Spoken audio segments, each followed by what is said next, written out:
और आ गए हो का? ठंडे दिमाग से हमारी बात को समझो लल्लन। देखो, हम तुम्हारे बचपन के स्कूल के दोस्त हैं, हमको मना कर रहे हो तुम? वैसे भी हमको एक औरत चाहिए जिसे भूलनी गांव में कोई नहीं जानता हो। अरे नकली शादी है, डील है डील। अरे कैसे हम अपनी पत्नी को तुमको दे दे? कुछ भी। हम तैयार है जी। क्या बात कर रही हो? बोरा तो आप गए जो घर आई लक्ष्मी को मना कर रहे हैं। तो उसके लिए हमारी गृह लक्ष्मी को किसी गैर मर्द के साथ भेज दे, उसके साथ सुला दे क्या? अरे क्या बोल रहे हो? नकली शादी है, हाथ भी नहीं लगाएंगे पुष्पा को हम। अलग कमरे में रखेंगे उसको, बस पब्लिक के सामने हमारे साथ रहना पड़ेगा। और सरपंची का काम सिखा देंगे इसको हम। बिल्कुल चिंता मत करो, हैं? हाँ बोलो। हम तैयार है प्रताप जी। बताइए कब करनी है नकली शादी? बहुत बढ़िया, ये हुई बात। पैसा दो प्राय। अरे सुनो सुनो, पकड़ो। आप प्रताप 1.5 लाख रुपए रखो पैसा। और सुनो, बस एक काम करना है कि 4 साल तक पुष्पा को फोन नहीं करोगे तुम।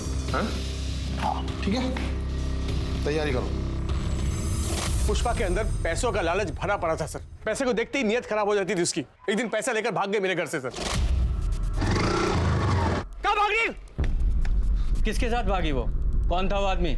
चेहरा ठीक से देख नहीं पाया, हेलमेट पहना हुआ था, लेकिन बाद में मालूम पड़ा कि वो प्रताप यादव के घर पे है, उसके साथ शादी करना चाहती है। तो अखिलेश ने तुझे यह नहीं बताया कि पुष्पा ने प्रताप के साथ शादी नहीं की है? वो वहां से भी भाग गई है? हाँ बताया था सर उसने, लेकिन वो यहाँ भी नहीं आई। शायद वो बाइक वाले के साथ भाग गई होगी। उसे वैसे भी मेरी नहीं पड़ी सर। मैं इसके बारे में क्यों सोचूं सर, और क्यों ना करूं मैं दूसरी शादी? बताइए मुझे। नहीं, कहानी तूने अच्छी सुनाई है। कहीं ऐसा तो नहीं है कि पुष्पा ने तुझे फोन किया हो कि मैं प्रताप के साथ शादी नहीं कर रही हूँ, अपने घर वापस आ रही हूँ? तुझे तो अंबिका के साथ शादी करनी थी, तो तू डर गया। अरे अगर वो आ जाएगी तो इसके साथ शादी कैसे करेगा, इसलिए तूने उसे रास्ते से हटा दिया, सीधा मार ही डाला उसे। भूलनी गांव के बाहर जो लाश मिली है वो पुष्पा की है ना? वहीं मारा ना तूने उसे? कसम से बोल रहा हूँ, मुझे नहीं पता, मैंने उसको नहीं मारा सर। वो तो हम पता लगा ही लेंगे कि किसने मारा है, जब तक केस सॉल्व नहीं हो जाता गांव के बाहर नहीं जाएगा तू।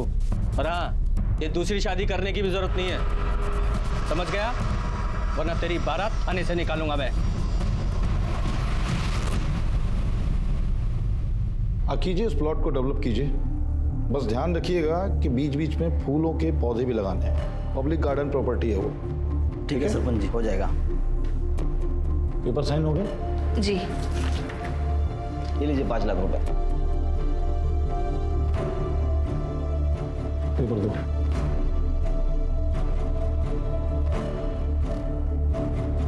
ठीक है सरपंच जी, हो जाएगा। राज, राज कहाँ रहता है ये? जी जीजू, प्रणाम। राम प्रसाद की फाइल का क्या हुआ? वो तो मैंने तेज प्रकाश को बोला था ना उन्हें दिखाने के लिए। जब तेज प्रकाश को बोलना होता तो तुमको क्यों बोलते हम? जीजू पर वो तो मैंने। हमारे जीजू होने का फायदा मत उठाओ। वैसे भी पूरे गांव में सपना की सरपंची का डंका बजाते फिरते हो। कायदे में रहोगे तो फायदे में रहोगे। जी जीजू। कैसे हो भैया? नमस्ते भाभी। नमस्ते। अच्छा भैया, वो ट्यूबवेल वाले केस में शास्त्री जी मान गए। देखा, सीखो इनसे कुछ। हमारे भाई होने के नाते अकड़ सकते हैं, लेकिन नहीं, जो काम हम इनको बोलते हैं पूरी ईमानदारी से पूरा करते हैं, किसी दूसरे पे थोपते नहीं हैं, समझे? जीजू पर वो काम मैं। सही तो कह रहे हैं, कुछ सीखो शत्रु से। पर नहीं, तुम्हारे दिमाग में तो गोबर भरा है। अब खड़े क्या हो, जाओ यहां से। शत्रु, आज तुम्हारी शादी के कार्ड छपके आ जाएंगे और आज हम तुम्हारी पसंद का खाना बनाएंगे। जी भाभी। चले जी।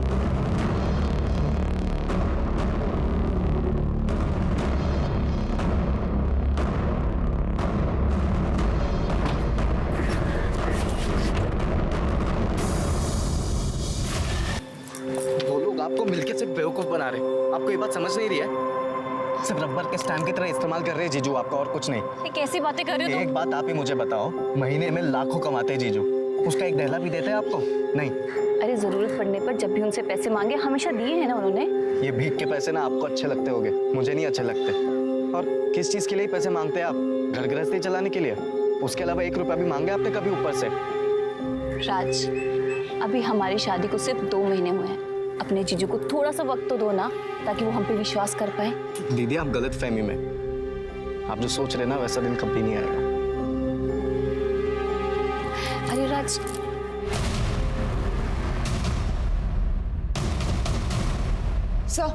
सर हमने प्रताप के बारे में पता किया तो उसका राइट हैंड तेज प्रकाश एक हिस्ट्री शीटर है। उसकी बीवी राजेश्वरी प्रताप के घर नौकरानी का काम करती है। सर पड़ोसी उससे पूछताछ की तो एक पड़ोसी कमली सिंह ने हमें बताया कि राजेश्वरी को भूषण ज्वेलर्स के यहाँ पे चांदी के बर्तन बेचते हुए देखा है मैंने। तो राजेश्वरी ने चोरी की।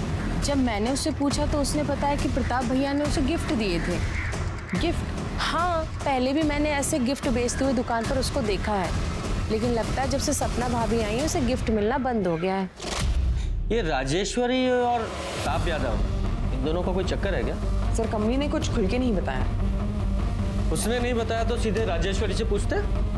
सच कहते हैं साहब, वो सारे गिफ्ट्स भैया जी ने दिए थे। साहब हम भैया जी के गिफ्ट घर पे नहीं रख सकते थे, इसलिए हमने बेच दिया, क्योंकि वो भैया जी और शत्रु अच्छे आदमी नहीं है। अच्छे इंसान नहीं है इसका क्या मतलब है? साहब बहुत मौका परस्त लोग हैं, मतलब अपने फायदे के लिए कभी भी बदल सकते हैं। देखिए ना, यूँ तो भैया जी ने कभी शादी नहीं की, सारी जिंदगी कुंवारे थे, पर जैसे सरपंच की कुर्सी बचाने का मौका आया उन्होंने फटाफट शादी कर ली। भैया जी की पीने की आदत है, पीने के बाद वो बहुत बदतमीजी करते हैं। और तुम्हारा पति, वो कौन सा दूध का दूल्हा है? साहब हम मानते हैं कि वो दूध के दूल्हे नहीं है, पर आज जब से उन्होंने हमसे शादी की वो बदल गए। हाँ, वो भैया जी के छोटे मोटे बुरे काम कर देते हैं, मतलब लोगों को डराना धमकाना, उनके पैसों को संभालना। तुम्हारे भैया जी के लिए तुम्हारे पति तेज प्रकाश ने कोई खून भी किया है? ये आप क्या बोल रहे हैं साहब? हम खूनी नहीं है। तो इतना डर क्यों रहे हो? साहब पुलिस को देख के कौन ही डरता है। अब हम लोग तो गरीब आदमी है साहब, जैसे तैसे करके गुजारा होता है। हमें छोड़ दो साहब। 13 दिसंबर को कहाँ थे तुम? 13 दिसंबर मतलब जिस रात पुष्पा गायब हुई, उस रात कहाँ थे तुम? साहब ये तो घर पर ही थे। हाँ साहब, मैं घर पे ही था, और अगले दिन जब हवेली पहुंचा तो पता चला पुष्पा जी भाग गई। भैया जी बहुत गुस्से में थे, क्योंकि शादी की सारी तैयारियां हो गई थी।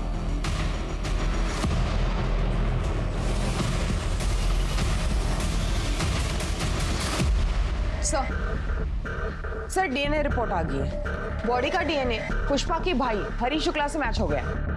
तो मतलब साफ है बॉडी पुष्पा की ही है। सर और सर पोस्टमार्टम रिपोर्ट के मैंने लल्लन और अंबिका की मोबाइल की लोकेशन चेक की। उस रात दोनों की मोबाइल की लोकेशन ना तो जंगल के पास की थी और ना ही भूलनी गाँव। दोनों की लोकेशन लल्लन के घर के पास की ही थी। लेकिन ये भी तो हो सकता है लल्लन ने पुष्पा को मारने के लिए किसी को सुपारी दी हो, क्योंकि पुष्पा न सिर्फ किसी और की बीवी बनने के लिए तैयार हो गई थी, बल्कि लल्लन ने जो डील का पैसा एडवांस में लिया था 1.5 लाख रुपया, वो भी लेकर भाग गई थी। इस लल्लन के पास पुष्पा को मारने का सबसे स्ट्रॉन्ग मोटिव है। इसे अरेस्ट करो। तब तक मैं प्रताप यादव से जरा पता करता हूँ कि पुष्पा के बारे में उसने हमसे झूठ क्यों बोला। तुम मानते हो तुमने ऐसी डील ऑफर की थी? हाँ की थी। तो कौन सा नया काम है इस देश में ये?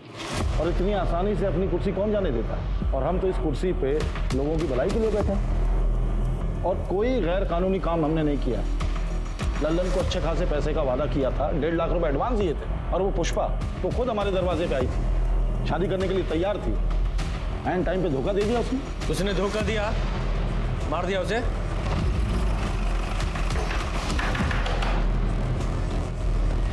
सर आप ले चलो इसे। लेकिन क्यों? मैंने क्या किया सर? पुष्पा का मर्डर। एक मिनट सर, मैंने पुष्पा को नहीं मारा सर। आप प्रताप और शत्रु से पूछे ना, उन्होंने मारा होगा सर। भैया ने ऐसा कुछ नहीं किया। तुम्हारी हिम्मत किसी है भैया पे इल्जाम लगाने की? हिम्मत की बात करेगा ना। एक मिनट इंस्पेक्टर साहब,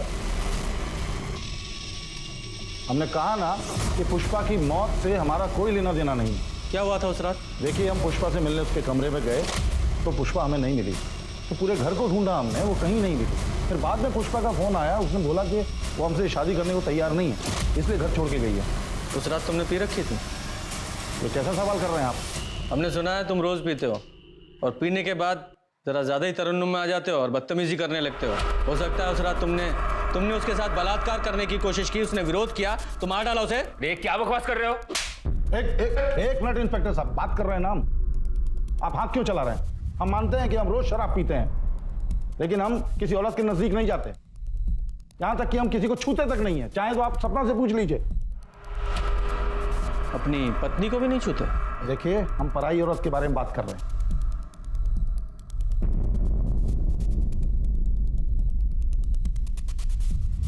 13 तारीख को कहाँ था तू?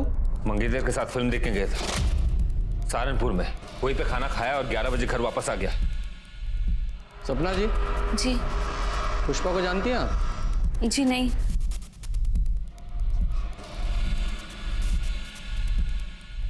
राजेश्वरी को आप बड़े महंगे तोहफे देते हैं। हाँ, बोनस होली दिवाली देते हैं। क्यों? हमें पता चला है कि राजेश्वरी मार्केट में बड़े महंगे महंगे सामान बेच रही है, ये कहकर कि वो तोहफे आप उसे देते थे। अपना लॉकर, अपना सामान जरा चेक कर लीजिएगा।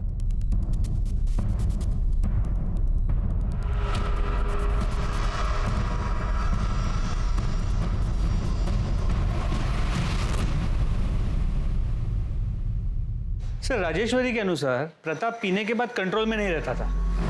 हाँ, लेकिन जब हमने प्रताप से पूछताछ की थी तो उसने बताया था कि उसने किसी भी औरत के साथ कभी भी कोई बदतमीजी नहीं की। और सपना ने उसके हाँ में हाँ मिलाई थी। कहीं ये सपना प्रताप की टेम्परेरी बीवी तो नहीं है, जैसे कि पुष्पा होने वाली थी? हो सकता है सर। तो गांव में जाकर पता करो, इस प्रताप ने कभी किसी गांव वाली औरत के साथ कोई बदतमीजी की थी क्या? सर मैडम, वो तो किसी औरत की तरफ नजर उठाकर देखते तक नहीं थे। मुझे बहुत गर्व है कि मेरा बेटा प्रताप भैया जी को अपना आदर्श मानता है। अरे गांव वालों के हिसाब से ये प्रताप यादव भगवान के समान है, तो इस राजेश्वरी ने हमें कौन से प्रताप के बारे में बता दिया? शत्रु और हमने पूरे घर के सामान को चेक किया। ये रही वो लिस्ट जो तुमने पिछले कुछ दिनों में चुराई। सच बोलो, सच बोलो। भैया जी, तेज की इसमें कोई गलती नहीं है। इस सारा सामान हमने चुराया था पैसों के लिए। हमें माफ कर दीजिए भैया जी। तुम्हारा अपनी शक्ल मत दिखा। कहीं नहीं जाएंगे भैया जी, बस हम यहीं रहेंगे। हम आपको छोड़कर नहीं जाएंगे भैया जी। प्लीज हमको माफ कर दीजिए भैया जी। भैया जी माफ कर दीजिए। बोलो। सर, हो सकता है प्रताप में कोई कमी ना हो, लेकिन ये नई सरपंच सपना यादव, उसके बारे में ऐसे नहीं कह सकते, क्योंकि प्रताप से पहले उसकी शादी अमर शर्मा नाम के एक आदमी से हुई थी। ठीक है, अमर और सपना इन दोनों से अलग अलग बात करते हैं। हाँ सर, मैं ही हूँ सपना का अभागा पति अमर शर्मा। अभागा? अरे अपनी बीवी को छोड़ दिया, फिर भी खुद को अभागा बता रहे हो? नहीं सर, मैंने उसे नहीं छोड़ा, उसी ने मुझे छोड़ दिया। जैसे उसे पता चला कि वो प्रताप किराए की बीवी के साथ सरपंच की कुर्सी भी दान पे दे रहा है, उसने मुझे छोड़ दिया। प्रताप को कैसे जानते हो तुम? सब प्रताप कभी मेरा दोस्त हुआ करता था, लेकिन जैसे उसे पता चला कि मैं कंगाल हो गया हूं तो उसने मुझसे दोस्ती खत्म कर दी। लेकिन सपना बीच में आ गई। उसने बिना किसी शर्त के उसकी बात मान ली और मुझे छोड़ दिया। तो और क्या करती सर? दूसरे आदमी से शादी करना ही बेहतर था, बजाय अपनी जान लेने के। अमर को शराब पीने की बहुत बुरी लत है। रोज शराब पीने के बाद वो मुझे मारता पीटता था। मैं तो अपनी जिंदगी खत्म कर देना चाहती थी। जब प्रताप जी की मुझे डील मिली तो मुझे वो मेरी हर समस्या का हल लगी, इसलिए मैंने डील एक्सेप्ट कर ली। सर, इसमें मैंने क्या गलत किया? और अमर तलाक के पेपर पे साइन कर चुका था। तलाक के पेपर थे? नहीं सर, वो तलाक के पेपर कैसे हो सकते हैं? वो प्रताप ने तो मुझे बोला था कि वो डील के पेपर थे। सर, मैं बहुत पढ़ा लिखा नहीं हूँ, मुझे नहीं पता कि उन कागजों में क्या लिखा था। और प्रताप ने मुझसे बोला भी था कि वो पेपर मुझे वापस लौटाएगा, लेकिन नहीं लौटाया उस। और ऐसा कोई एग्रीमेंट साइन नहीं हुआ था। और रही बात तलाक की, तो उसका फैसला 1-2 दिन में आ जाएगा। आप लोग चाहें तो तहसीलदार के ऑफिस में जाके पता कर सकते हैं। और आज के बाद हमारी गैर मौजूदगी में हमारी पत्नी से बातचीत करने मत आइएगा। आप लोग जा सकते हैं, प्लीज।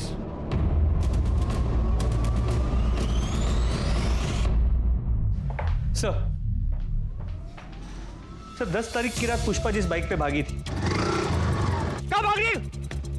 वो बाइक पुष्पा को पिक करने से पहले एक गैराज में रुकी थी। वो गैराज बाईपास रोड पे था, वहाँ एक सीसीटीवी कैमरा था और सर उस आदमी ने अपना हेलमेट उतारा था।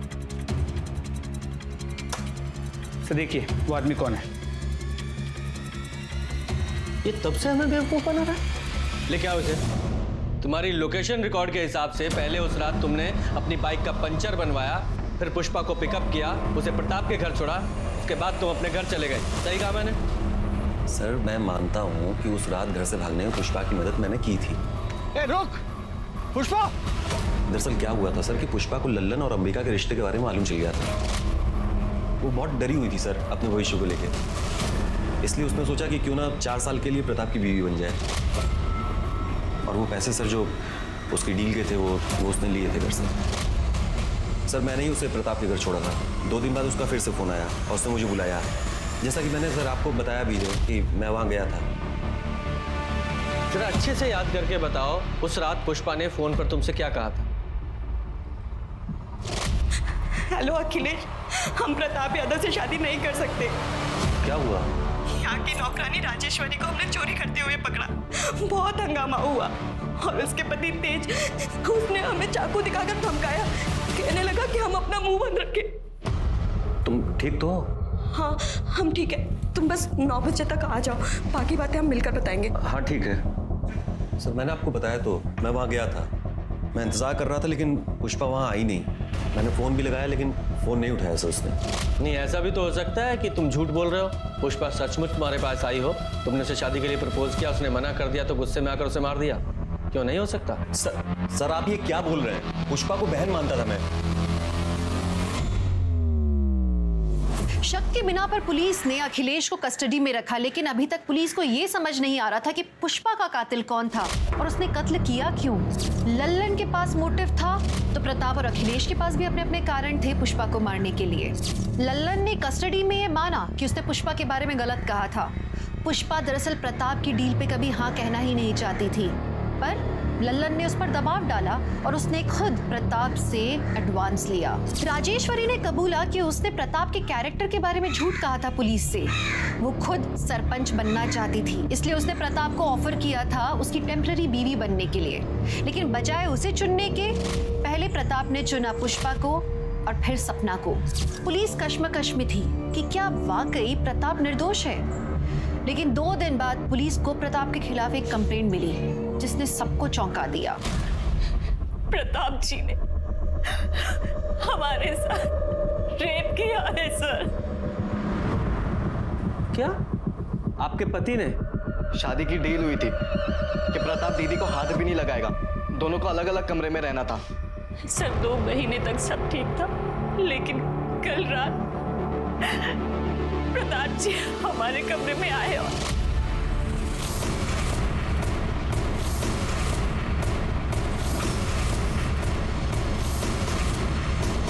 क्या कर रहे हैं आप? अरे छोड़िए, अरे हटिए, कोई है? बचाओ! झूठ बोल रही हो सपना, दिमाग चल गया उसका। तो तुमने सपना के साथ जबरदस्ती नहीं की? जी बिल्कुल नहीं। कल रात पीने के बाद जब हम अपने कमरे पे जा रहे थे तो अरे कुछ मदद करें आपकी, कहीं चोट लग जाएगी आपको। नहीं जरूरत नहीं है, हम चले जाएंगे। कैसी बातें कर रहे हैं? हमें अपना फर्ज तो निभाने दीजिए, पत्नी है हम आपकी, संभाल के। Thank you thank you thank you. अरे अरे ये क्या कर रही हो तुम? टेम्परेरी ही सही, पर हम पति पत्नी हैं, और कौन सी पत्नी नहीं चाहेगी कि वो अपने पति को खुश ना करे। वो सपना हमें खुद फंसा रही है। वो क्यों फंसाएगी? वो भी अपने ही पति को रेप के इल्जाम में। शायद उसको कोई भड़का रहा होगा। कौन? उसका नकारा भाई राज, वो भड़का रहा होगा उसे। कौन किसे भड़का रहा है और कौन छुपा रहा है वो तो हम पता लगा ही लेंगे। फिलहाल तो हमने सपना को मेडिकल के लिए भेजा है।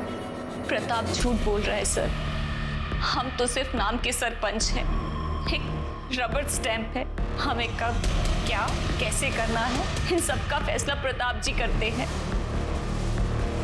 और सर दोनों ही सूरतों में तो बदनामी हमारी ही होगी। हमें तो हमारी जान जाने का भी खतरा है कि हमारे साथ भी वो ना हो जाए जो पुष्पा के साथ। आपका कहने का मतलब है कि प्रताप ने पुष्पा को मारा? हमें नहीं पता सर, हम कुछ नहीं जानते। जो प्रताप है ये इतना पावरफुल आदमी है कि इसके लिए कुछ भी नामुमकिन नहीं है, और वो तेज और शत्रु उसके एक आवाज पे कुछ भी करने के लिए खड़े हो जाएंगे। सर प्लीज आप दीदी को प्रोटेक्शन दे दीजिए। देखिए इनकी मेडिकल रिपोर्ट आने तक हम ऐसा नहीं कर सकते, तुम्हें रुकना पड़ेगा। सर पर दीदी सरपंच है, आप इतना तो कर ही सकते हैं। रहने दो राज, पुलिस को अपना काम करने दो। लेकिन रेप का कोई साइन नहीं मिला, तो या तो इसका मतलब ये था कि ये रिश्ता दोनों की रजामंदी से हुआ, या फिर सपना ने खुद को सरेंडर किया प्रताप के आगे डर के मारे। तो क्या सपना के साथ मैरिटल रेप हुआ था, जो असल में एक शादी थी ही नहीं, सिर्फ 4 साल की डील थी?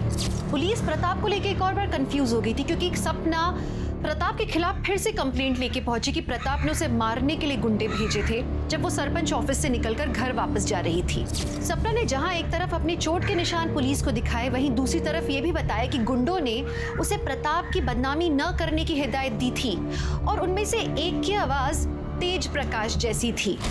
अरे हमने कोई रेप कोई अटैक नहीं किया इनके ऊपर, और हम कल पूरी शाम भैया जी के साथ ही थे, तो हम कैसे अटैक कर सकते हैं? सर, ये तो एक दूसरे का ही साथ देंगे ना। कमीनी शांत खड़ा रहे, दादा गर्मी मत दिखा, वरना यही ठंडा कर दूंगा। आधा कुर्सी के लिए ये सब डील मत करो, आपने मेरी एक नहीं सुनी। भाभी देखिए, भैया आपको कभी चोट नहीं पहुंचा सकते, लेकिन आपकी ये हालत मुझसे देखी नहीं जा रही। मेरे तरफ से जो कुछ भी होगा ना, मैं करूंगा।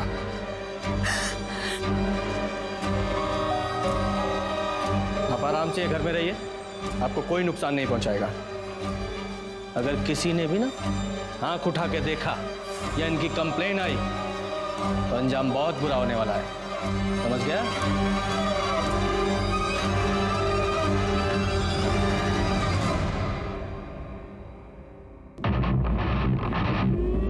भाभी अंदर आ जाओ। हाँ, आ जाओ।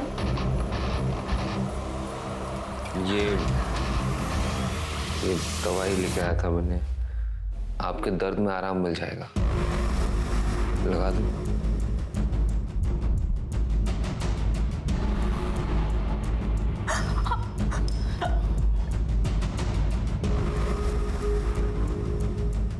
मुझे पता है तुम अपने भाई से बहुत प्यार करते हो, पर हम कसम खा के कहते हैं, हम सच कह रहे हैं।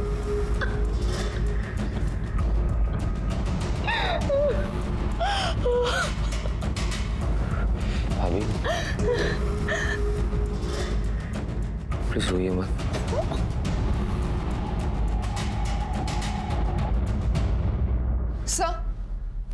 सर लोकल न्यूज़ देखिए। क्या हुआ? सर लगाइए तो।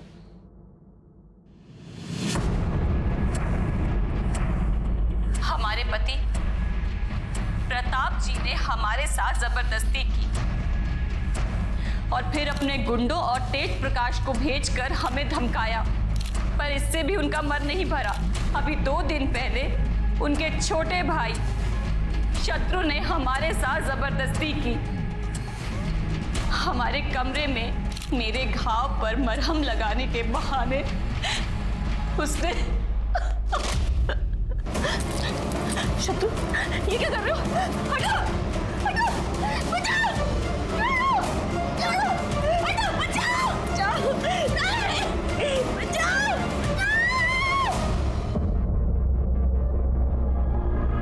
और जब हमने प्रताप जी को शत्रु जी के बारे में बताया, तो उन्होंने फिर गुंडे भेजकर हमें मारा पीटा और कहा कि पुलिस के पास हम ना जाएं। पर हम पुलिस के पास जाकर करते भी तो क्या करते, क्योंकि हम गए थे पुलिस के पास, पर हमें उनसे कोई मदद नहीं मिली। हमारी सुरक्षा के लिए एक कांस्टेबल तक नहीं दिया। मैं डॉक्टर शहीद हूँ। सपना जी के बाएं हाथ में काफी गहरी चोट आई है, जिसकी वजह से हमें प्लास्टर लगाना पड़ा।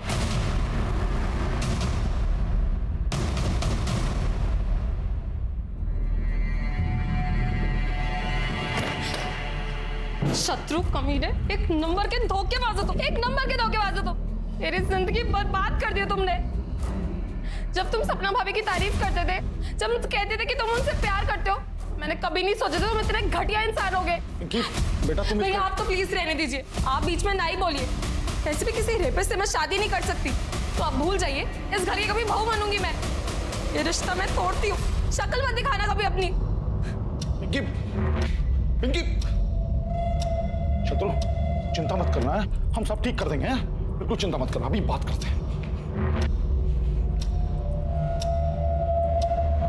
तेज, कहाँ हो तुम? अभी का भी निकलो। क्या बोल रहे हैं हम? अभी का भी निकलो, उस औरत ने जो भी इल्जाम लगाए हमारे खिलाफ सबका सब करो उसके साथ। उसे मारो, उसे चोट पहुंचाओ, खत्म कर दो उसको। क्या कहा हमने? निकलो तुरंत। मुझे इस प्रताप से फिर से बात करनी होगी। तुम जाके तेज का पता लगाओ। सर क्या था?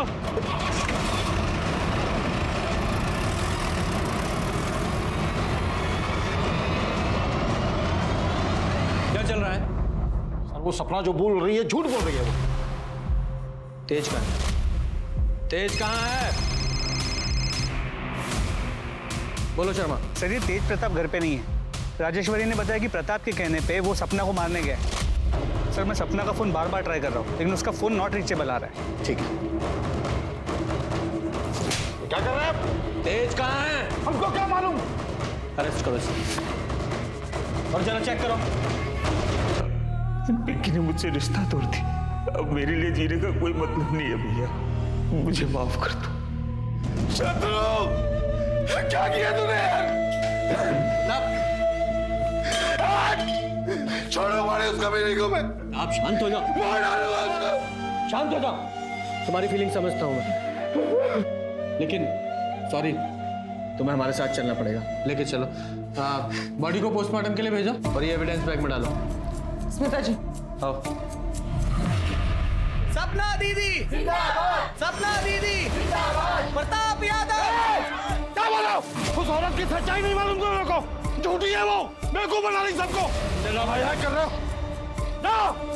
प्रताप यादव, प्रताप यादव, सपना दीदी। हाँ बोलो।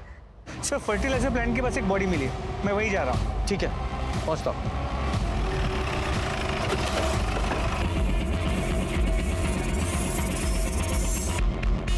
शर्मा, इस जगह का डम डाटा निकलवाओ। 13 दिसंबर का रात 7 बजे से रात 11 बजे तक का डम डाटा निकलवाओ, वहां जहां पुष्पा की लाश मिली थी। क्योंकि ये लॉकेट मैं पहचानता हूं किसका है। और ये नहीं, 3 महीने पहले जिस जंगल में पुष्पा की लाश मिली, वहां भी तेरे फोन की लोकेशन उसी समय की दिखा रहा है। बोल क्या कहना तुझे?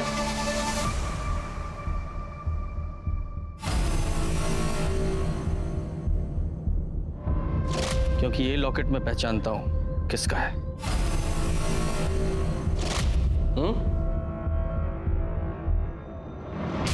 सोच लो, अभी भी टाइम है। सच्चाई बताओगी या फिर ये जो तेरा नाटक है वो सच्चाई में बता? पता? पहले तो ये बता कि तेज प्रकाश को क्यों मारा तूने? क्योंकि वो तुझे मारने आया था। बताती हूँ। बोलो। तेज प्रकाश ने हमें बात करते हुए सुन लिया था। पुष्पा को मारकर सरपंच की कुर्सी पर बैठने का प्लान तो हमारा पूरा हो गया, लेकिन हम अभी भी एक रबर स्टैंप हैं। तुम दोनों भाइयों के ऊपर रेप का इल्जाम लगा के हमें गांव वालों से भर भर के सहानुभूति मिल रही है। तुम देखना, वो दिन दूर नहीं, सत्ता की बागडोर हमारे हाथ से दूर नहीं, और ये दोनों भाई अब जेल में सड़ेंगे। और अभी पुलिस भी इन्हें जल्दी गिरफ्तार कर लेगी। हमने सब सुन लिया है। लोगों ने जो कुछ भी भैया जी के लिए किया ना, उसके लिए जिंदगी भर जेल में सड़ोगे। रुको, मैं भी पुलिस को बताता हूँ। राज पकड़ो उसे।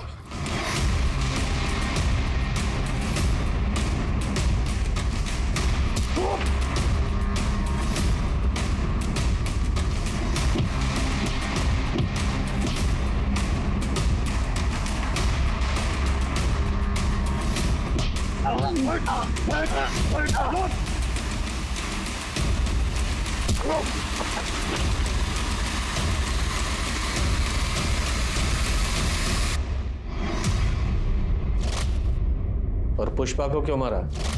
प्रताप की टेम्पररी बीवी का सपना मेरे पति अमर ने यह कहकर ठुकरा दिया कि मैं गैर मर्द के साथ कैसे रह सकती हूँ। बेवकूफ था वो।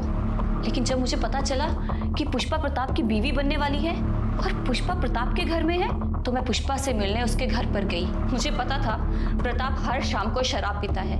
जब मैं वहां पहुंची तो मैंने देखा कि क्या हुआ? क्या चल रहा है? हमने राजेश्वरी को चोरी करते हुए देखा है। हमने आंखों से देखा। हमने बोल रही भैया जी खुद चोरी करते, उसमें इल्जाम लगाती। दूर आओ, चलो निकलो यहाँ से, आओ।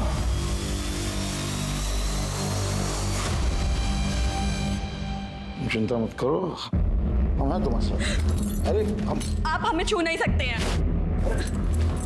सॉरी पुष्पा। मैं पुष्पा के कमरे में गई और उसे मैंने बताया कि प्रताप शराब पीने के बाद एक अलग आदमी बन जाता है। मैंने कहा था ना तुम्हें, देख लिया ना अपनी आंखों से। पर उन्होंने वादा किया था कि वो हमें कभी नहीं छुएंगे। पुष्पा, कोई भी आदमी इस बात पे कायम नहीं रह सकता। और प्रताप जैसा आदमी जिसके पास सत्ता की कुर्सी है, पावर है, वो तो कभी भी नहीं। देखो पुष्पा, अगर तुम अपनी इज्जत बचाना चाहती हो तो चली जाओ यहाँ से। ना जाने कितनी ही औरतें इसकी दरिंदगी का शिकार हुई हैं। और इन आदमियों को क्या है, इनको तो रोज कोई ना कोई चाहिए। हाँ, तुम सही कह रही हो। देखो, हम तुम्हें घर छोड़ देते हैं, हम बाहर तुम्हें मिलेंगे। तुम अपना सामान जल्दी से पैक कर लो। हेलो अखिलेश। मैंने राज को पहले ही गाड़ी तैयार रखने के लिए बोला था। पुष्पा, तुमने बहुत सही फैसला किया। तुम हमको ना गांव के बाहर ही छोड़ देना। ठीक है, तुम एक काम करो, अब प्रताप जी को फोन करके बोल दो कि तुम उनसे शादी नहीं करना चाहती, ताकि वो तुम्हारा पीछा ना करे। हेलो, हम बोल रहे हैं, हम ये शादी नहीं करना चाहते, इसलिए हम अपने पति के पास वापस जा रहे हैं। क्या तुम मेरे साथ ऐसा कैसे कर सकती हो? Hello hello Pushpa.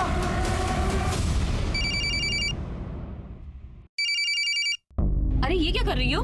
लल्लन को कॉल कर रहे हैं, उन्हें बता तो दें कि हम गांव वापस आ रहे हैं। अरे नहीं। Hello hello hello. हालांकि इस बीच राज ने कई गलतियां की, पर वो मैंने सब संभाल ली। मैं बस अपना समय काट रही थी। प्रताप और शत्रु के खिलाफ जो तुमने कंप्लेन की थी वो झूठी थी। शत्रु तो मुझे अपनी माँ समान मानता था, बेचारा बेमतलब मारा गया। मुझे तो सरपंच की कुर्सी चाहिए थी, पूरी कुर्सी। रबर स्टैंप बनके नहीं रहना चाहती थी मैं, स्टैंप लगाने वाला मैं हाथ बनना चाहती थी। इनके खिलाफ चार्जशीट बनाओ और अब जेल में बनना तुम सरपंच, वहां मिलेगी तुम्हें कुर्सी। लालच ने 3 लोगों को मौत के घाट उतार दिया। राजेश्वरी प्रताप को लालच के कारण बदनाम कर रही थी। सपना को पुष्पा को मार के टेम्पररी वाइफ बनने के बाद भी लालच खत्म नहीं हुआ, उसे और चाहिए था। और प्रताप उस सरपंच की कुर्सी पर नियंत्रण रखे रहने के लिए टेम्पररी बीवी लाने को तैयार हो गया। ये प्रताप का डिसीजन था, जिसकी वजह से 3 लोगों की मौत हो गई, एक इंसान का प्यार छिन गया और 4 परिवार बिखर गए। हमारे पूर्वजों ने बिल्कुल ठीक कहा है, लालच बुरी बला है। तो चलिए, मैं दिव्यांका त्रिपाठी दहियाब लेती हूँ आपसे विदा। फिर मिलूंगी क्राइम पेट्रोल सतर्क के नए एपिसोड के साथ। आप सतर्क रहिए, सुरक्षित रहिए और देखते रहिए